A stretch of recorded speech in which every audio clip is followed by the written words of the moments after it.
அஸ்ஸலாமு அலைக்கும் எல்லாருக்கும். நான் கிரேட் 9ல் படிக்கிறேன். ஸ்கூல் லைஃப் ரொம்ப பிஸியாக இருக்கும். கிளாஸ், ஹோம் எல்லாமே ஒரே ரன்னிங். ஆனால் இன்னும் ஒரு முக்கியமான விஷயம் நம்ம விடவே கூடாதது, குரான் ஓதுவது.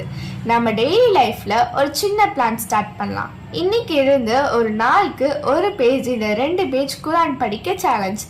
டெய்லி 10 நிமிஷம் கொடுத்தாலும் போதும். ஸ்லோவாக படித்தாலும் பரவாயில்ல, ஆனால் கன்சிஸ்டன்சி தான் முக்கியம். எனக்கு தெரியும், ஸ்கூலுக்கு போகும்போது டைம் ரொம்ப குறைவாக இருக்கும். ஆனால் பஸ்ஸில் போகும்போது இல்லை நைட் டின்னர் அப்புறம் ஜஸ்ட் 10 நிமிஷம் குரான் பற்றி படிக்க ட்ரை பண்ணுங்கள். அது மனசுக்கு ரொம்ப காமாகவும் இருக்கும், ஸ்ட்ரெஸ்ஸும் குறையும். இது சோலோ சேலஞ்சில் நீங்கள் எல்லாருமே கூட ஜாயின் பண்ணணும். கமெண்ட்ல ஐஎம்இன்னு சொல்லுங்கள். நம்ம எல்லாரும் ஒரு குரூப்பாக மோட்டிவேட் பண்ணலாம். டெய்லி ஒரு பேஜ் படித்தாலும் இன்ஷா அல்லாஹ் கொஞ்சம் கொஞ்சமாக ஃபுல் குரானே கம்ப்ளீட் பண்ணிடலாம். ஸோ இந்த மூமெண்ட்லேயே டிசைட் பண்ணுங்கள். ஃபோனை சைடில் போட்டு குரான் எடுத்து